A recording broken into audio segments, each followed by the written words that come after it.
Why can't humans fly? TRCB.com is delighted to bring you research done by Melissa Martin.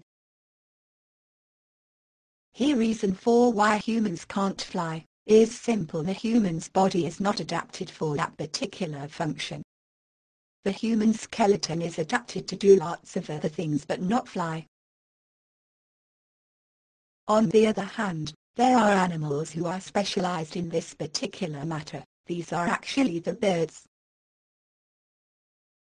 Birds are warm-blooded vertebrates just as humans, but they have forelimbs modified to wings and have their skin covered with feathers. They have the power of flight.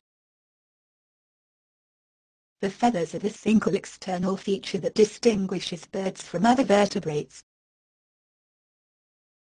The feathers are produced from the skin, which is loose and dry, and they form an insulating layer around the bird's body, helping to keep its temperature constant and repelling water. The wings are specially developed for flight, having a large surface area and very little weight.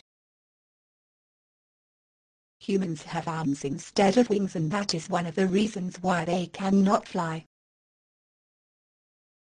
Some parts of the human's arm are similar to the bird's wing.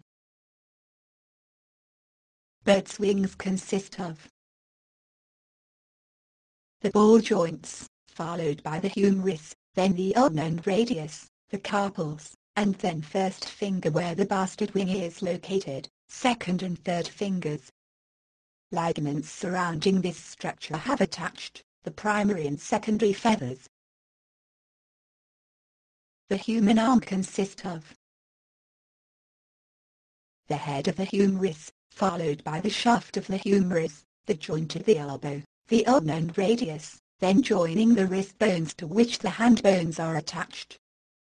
This follows by 5 finger bones. The down feathers of the bird's wings are fluffy, trapping a layer there close to the body. The flight feathers and coverts are broad and flat and offer resistance to the passage of air. Features that humans do not have that adapt the bird for flying. 1. The forelimbs, which are wings with a large surface area provided by feathers. 2. Large pectoral muscles for depressing the wings. 3. A deep, keel-like extension from the sternum for the attachment of the pectoral muscles. 4. Well-developed coracoid bones which transmit the lift of the wings to the body. 5. A rigid skeleton giving firm framework for attachment of the muscles concerned with flying movements. Many of the bones which can move in mammals are fused together in birds.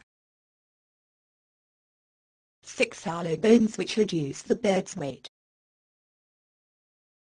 7. A very efficient breathing system. This is how flying works. The pectoral muscles contract. At this point the wing is pulled downwards.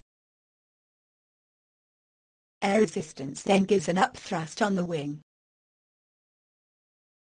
The upthrust is transmitted from the wing joint to the coracoid bone. The whole body is then lifted. The flight of a bird can be divided into flapping, where the pectoral muscles contract, and gliding, where the wings are outspread and used as aerofoils. The bastard wings are important during takeoff. The upstroke of the wings is much more rapid than the downstroke. The way in which the primary and secondary feathers overlap produces a maximum resistance during the downstroke and a minimum one on the upstroke. The tail feathers help to stabilize the bird in flight and are particularly important in braking and landing.